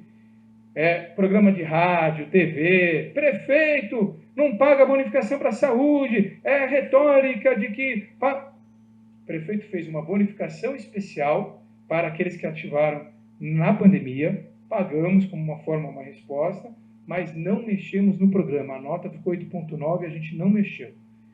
Para o programa foi um acerto, embora a meu contragosto pessoal, francamente falando para vocês, foi um acerto enorme, porque mostrou que o programa é sério, não tem essa. A meta pactuada não foi cumprida, não foi integralmente, não foi, porque a pandemia, por exemplo, uma das metas, percentual de procedimentos eletivos que foram executados. Então tem lá um pessoal, para quem não era da saúde, procedimentos eletivos são, por exemplo, procedimentos que são importantes, mas são, como o próprio nome diz, eletivos, não são urgentes. Então são procedimentos feitos por agendamento. Exemplo clássico, vasectomia. É um procedimento importante para a saúde do homem, mas ele não é urgente. Você marca na hora que você vai fazer a vasectomia. Muito bem, é um exemplo. Isso não foi cumprido na pandemia, porque não teve procedimento eletivo. Simples assim. Agora, estava no contrato. Vamos mexer no contrato? Não vamos mexer no contrato. O contrato é imexível. O contrato assinado tem que ser cumprido. E foi cumprido. Os servidores da saúde não foram contemplados de forma integral e, dada a excepcionalidade da pandemia, foi criada, sim, uma gratificação fora do PDR para que os servidores tivessem também algum nível de bonificação. 2023, a gente assinou agora os contratos, aqui o nosso prefeito Rogério. Essa foto é muito recente, todos os secretários assinaram na semana passada, não lembro que dia foi, quarta-feira ou quinta-feira? Quinta-feira. Caliane, mais uma vez. Caliane que sabe tudo aqui, na verdade, viu? Quinta-feira assinamos os contratos. Por que essa foto está aqui? Confesso que a gente não achou no arquivo, normalmente a gente tira uma foto geral dos secretários do prefeito. Esse ano, por alguma razão, erro nosso, não tiramos essa foto. Mas essa aqui é a Sala Princesa Isabel, que é um salão nobre da prefeitura, e há uma solenidade na ato da assinatura do contrato. Aí você fala, pô, mas precisa disso tudo? Precisa tirar foto, precisa mostrar que assinou o contrato, porque isso vai para a rede. As pessoas têm a retroalimentação que estão firmando um pacto, que elas têm uma meta a ser cumprida. Então, esses atos com características solenes são importantíssimos. Em fevereiro, como disse, então assinamos o contrato de 2023, janeiro, dezembro, está assinado, está valendo meta. No dia 5 de janeiro. Obrigado, professora. Dia 5 de janeiro a gente assinou o contrato. Em fevereiro a gente anuncia o resultado do 2022, como disse. E aqui, esse é o tema que eu acho que vai ser de bastante interesse da professora Regina e que eu queria dividir com todos. Percebam, tem uma discussão muito grande, que é do campo da gestão de recursos humanos, quando a gente fala de remuneração variável. E qual que é? Individualização da bonificação ou coletivização da bonificação. Essa é a discussão da turma. Eu, particularmente, respeitando os ótimos argumentos da individualização, que é mais justa. Quando você individualiza o máximo possível, você é mais justo quando você bonifica. Você bonificou o cara que foi bem. A nossa estratégia, desde o início, é a da coletivização. Qual é o nosso principal argumento? Respeitando o argumento da individualização. Eu quero ser coletivo porque eu vou bonificar o setor. E eu sei que alguns caras que vão ganhar o bônus não merecem. Eu sei disso. É óbvio que vai ter, dentro de uma máquina pura, qualquer máquina, vai ter o servidor mais motivado, mais dedicado, e vai ter o cara que não está muito aí para a hora do Brasil. Por todas as suas razões. Não me interessa entrar nessas razões. Mas esse cara não está motivado. Pô, e esse cara vai ganhar a mesma bonificação do cara que está motivado? Vai. Qual que é a lógica? A lógica é, de certa forma, o cara que está motivado tentar socorrer esse colega. Tentar falar, vamos, cara, senão a gente não vai bater a meta. E é interessante porque, muitas vezes, em várias metas, eu posso dar aqui alguns exemplos, se for de interesse de vocês, se não for o coletivo, se não for um contingente, não bate a meta. Não adianta alguns individuais estarem motivados. Se não tiver essa coletividade, não bate. Então, a lógica é, esse cara que está desmotivado, eu quero que o próprio colega dele que está motivado tente trazer ele. Tenta socorrer esse cara. tenta levar ele, vamos lá. Bom, mas dentro dessa lógica, desde o primeiro contrato, sempre foi uma obsessão nossa chegar nisso que a gente chegou agora, e a gente nunca conseguiu ter a maturidade. E aí fica aqui até o registro para o time que hoje, como disse, eu já não faço mais parte eu estou do outro lado do balcão, eu brinco, né?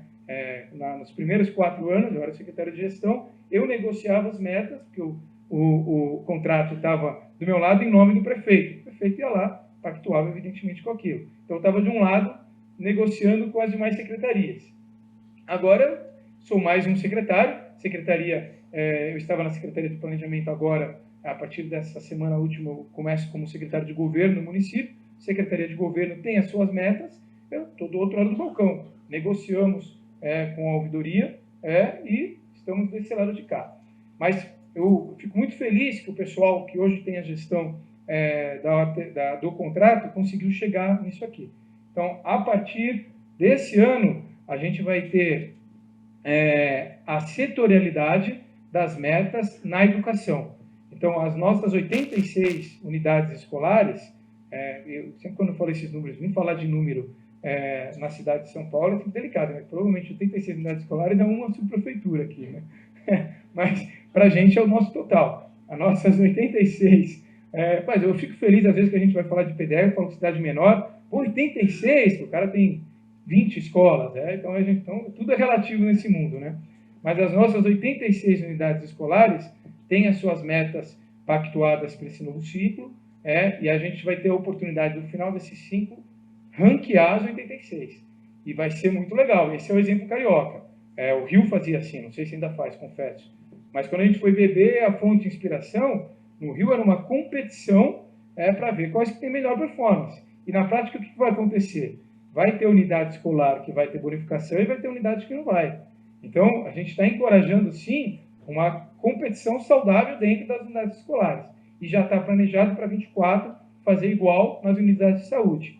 E aí a gente vai começar pelas que são mais fáceis, porque é mais fácil comparar escola com escola. O BS com o BS. É complexo você comparar abrigo da assistência social com o BS. Não dá. Você tem que comparar aquilo que é comparável, né? Maçã com maçã, banana com banana. Não dá para comparar aquilo que não é comparável. Mas a ideia é que a gente possa fazer comparações de ranqueamento das unidades escolares, das unidades de saúde, para aferir performance. A meta é a mesma para todas as escolas, o contrato é o mesmo para todas as escolas, com as mesmas metas percentuais. Porque é evidente que tem escola que tem uma abrangência maior, tem escola que tem uma abrangência menor. Tem escola que a gente já tem nota satisfatória no IDEB, tem escola que a gente não tem nota satisfatória no IDEB. Então, a ideia é o quê? A mesma lógica de contratos para todos, de forma... Eu avisei que ela ia se interessar pelo tema, né? Vocês veem? Conheço meu professor um pouco. Universalizar a prática para todos e conseguir aferir performance de quem é melhor. E aí a lógica é percentual, não que número absoluto. Porque, insisto, tem escola maior, menor, não dá para trabalhar com número absoluto. E aí tem lá um contingente de metas. Então, esse ano, a gente está dando um pulo de 813 metas do ciclo anterior para pouco mais de 1.000 metas dentro do contrato. Por quê? Porque justamente está entrando a educação. E nessa lógica de educação, a gente vai ter individualidade de cada uma das unidades escolares. Então, provavelmente não. Ao final desse ciclo, a gente vai conseguir fazer um ranking das escolas. Se isso vai dar certo ou não, se isso vai ser mais proveitoso do que não proveitoso, eu não sei dizer para vocês. A gente vai para o empírico. Eu insisto. A gente acerta e erra. E vai acertando e vai errando. Parece simples fazer isso, né? Quando a gente faz uma aferição, é uma moleza fazer isso. Por que vocês não fizeram antes? É nada, é complexo. Tanto que, insisto, 8 anos para a gente chegar nisso aqui. De maturidade do programa para a gente chegar nisso. E volto a dizer, se isso vai ser exitoso ou não, eu acredito que vai. Estou animado. Mas eu não consigo ainda aferir se isso vai ser proveitoso ou não. Por favor.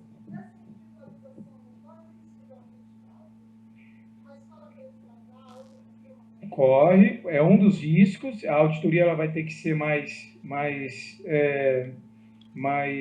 contundente nessa aferição, mas a gente vai ter que fazer esse desafio. pode ter um risco maior de fraude. Mas veja, é que tem alguns indicadores que estão de entregas finais, né? Por exemplo, nota em matemática. Aí não tem jeito, é a nota a não ser que até tudo bem, vai no extremo, que eu acho que no extremo, alguma facilitação para o aluno ter uma performance melhor, porque pode acontecer, gente, mas é um compromisso pedagógico do magistério que, sabe, aquela história, pô, eu não quero crer que um professor vai ajudar um aluno a ter uma nota melhor porque ele vai ganhar um bônus no final. Eu não quero crer nisso, mas está sujeito, porque algumas dessas são na entrega final, e a entrega final é a entrega dos alunos. Melhorou a performance em matemática, nesse exemplo que a gente está trabalhando?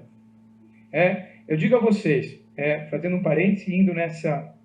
Eu gosto de dizer isso. Por que eu acredito, e essa é uma outra polêmica de RH aqui, professora, avaliação de desempenho através de remuneração variável. Eu, Fábio, acredito. Acho que vocês perceberam, eu sou entusiasta desse negócio aqui.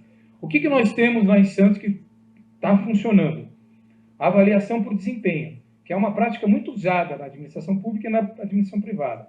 Basicamente, o que nós temos? Teve lá uma legislação em 2012, um ano antes da gente entrar, e que mexeu no Estatuto de Servidores e que nós temos a avaliação de desempenho. O que é a avaliação de desempenho? Sem exagero de retórica, a partir do momento que eu não sou entusiasta do tema, a gente tende a ser um pouco retórico no sentido depreciativo, mas eu só vou narrar de fato o que é, na prática. E que também, muito provavelmente, tem até aqui em São Paulo. A gente tem lá um questionário, que é preenchido por todas as chefias, todo ano, em que tem lá 6 ou 8 perguntas e uma nota que é aferida pelo superior hierárquico imediato.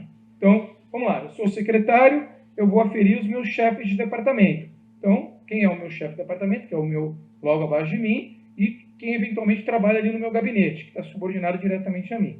E tem lá pontualidade, assertividade, compromisso com o trabalho, desempenho técnico, ou seja, se o cara está desempenhando a sua atividade técnica sustentável, e você vai aferir uma nota, 10, 9, 8 e tal. Muito bem. Na nossa regra, contingente total, os 30% dos servidores melhores qualificados sobem no plano de cargos e salários e passa a ter uma remuneração melhor. Ou seja, o seu desempenho foi aferido por alguém que utilizou aquela métrica, que vamos combinar que é subjetivo, não é objetivo, depende do servidor. Agora exagero de retórica, não me aguento, pessoal. Mas eu gosto de falar, agora eu exagero, eu avisei antes que eu não posso exagerar.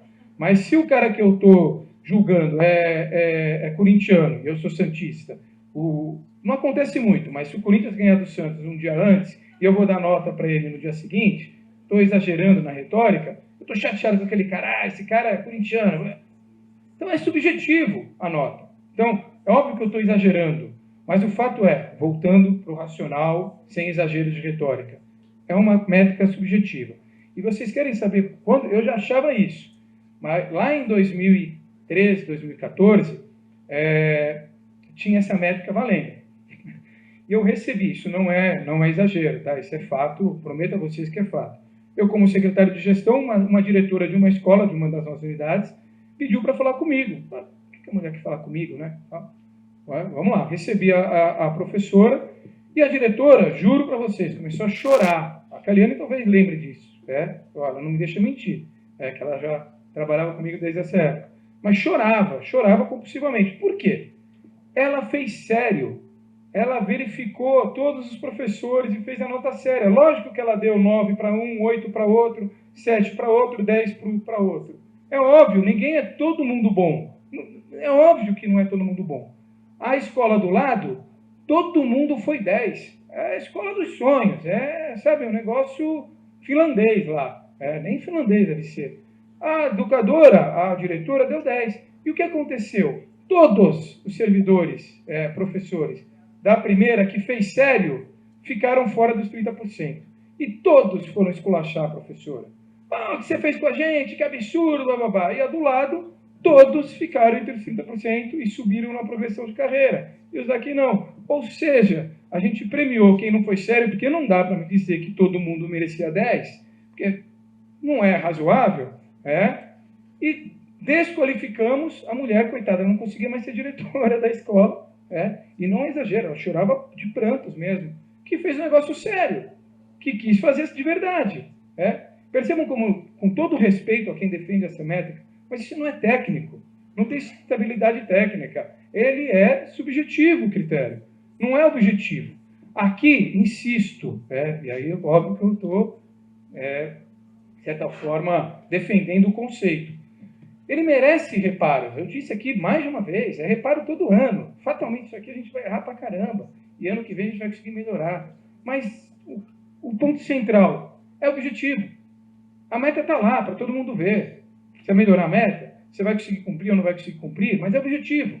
Não cumpriu? Sinto muito. Eu dei um exemplo concreto para vocês. Não cumpriu? Sinto muito. Saúde, o prefeito ficou esculachado. Francamente, vocês. Como não está bonificando os servidores? A gente explicou, a gente foi firme. Não. É sério, não é para inglês ver, não é um game, não é algo sujeito a alterações políticas. Então, veja, o critério é objetivo.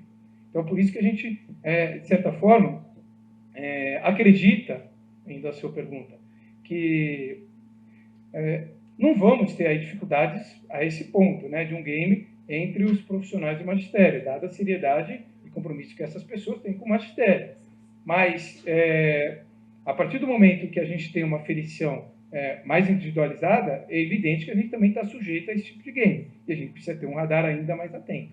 E vamos ver o que vai acontecer. Espero que a gente tenha aí uma execução do contrato realmente condizente com aquilo que está sendo, de fato, executado.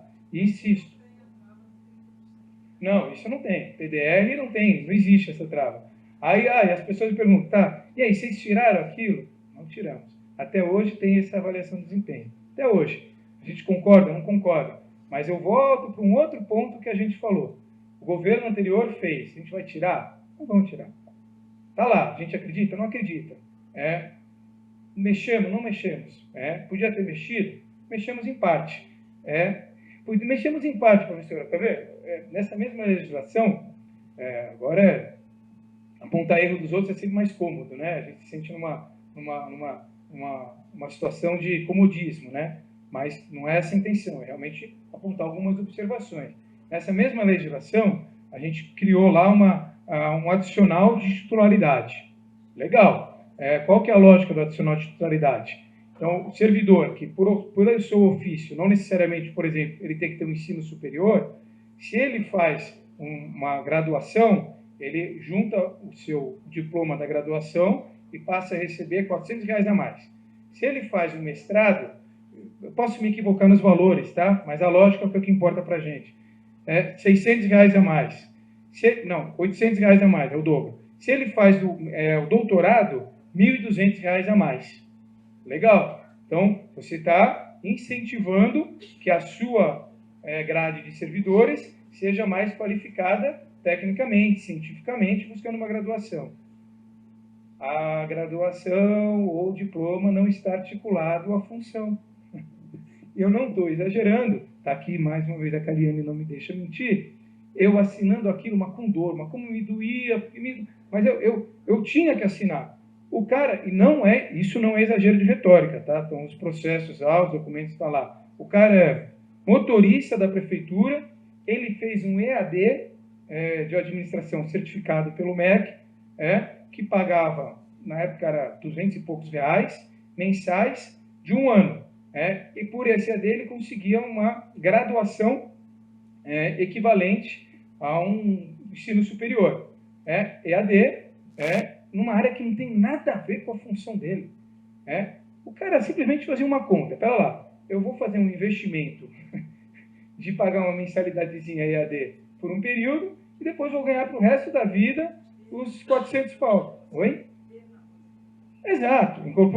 Então, assim, aí a gente conseguiu mexer, porque aí é algo que, de certa forma, telesa o patrimônio público.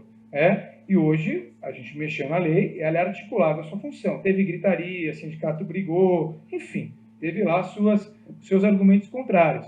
Mas, veja, hoje, por exemplo, um médico da prefeitura, que por si só já tem graduação, então ele teria que buscar um mestrado ou doutorado, mas que vai buscar um doutorado em saúde coletiva, por exemplo, é muito bem-vindo. Vamos incentivar esse cara a fazer isso. Então, junto o diploma de saúde coletiva aqui, doutor, o senhor vai receber uma gratificação a mais. Isso é bem-vindo, isso é incentivado. Agora, se o médico resolve fazer mestrado em cinema, parabéns, isso deve ser um bom hobby. Mas aqui você não vai ganhar mais nada por isso, porque não tem sentido nenhum na sua entrega pública. Então, esse foi um desafio que, nessa mesma legislação, a gente conseguiu, de certa forma, trazer para uma situação que a gente entende seja mais razoável. Pessoal, esse era uma síntese aí dessa trilha, né, que começou em 2013. Como eu disse aqui, pela presença aqui da professora, mas isso é a maior verdade, de verdade mesmo, começou um pouquinho antes, pela inspiração da professora Regina, por isso que eu acho que ela teve essa gentileza até de nos convidar aqui para falar com vocês um pouquinho, mas o fato é que hoje a gente tem um programa que a gente acredita seja consistente, insisto, perene, isso evidente que o tempo dirá, pode ser que daqui a alguns anos se tenha uma opinião de que não seja um caminho correto, mas pelo arcabouço de ações que nós temos, de apropriação do programa, instrumentalização jurídica, colocando ele, de fato, na legislação principal do município, a gente quer acreditar que seja continuado, e o mais importante de tudo com resultados que a gente consegue mensurar, de fato, de entrega coletiva, de entrega pública, e por isso que a gente é bastante entusiasta do tema.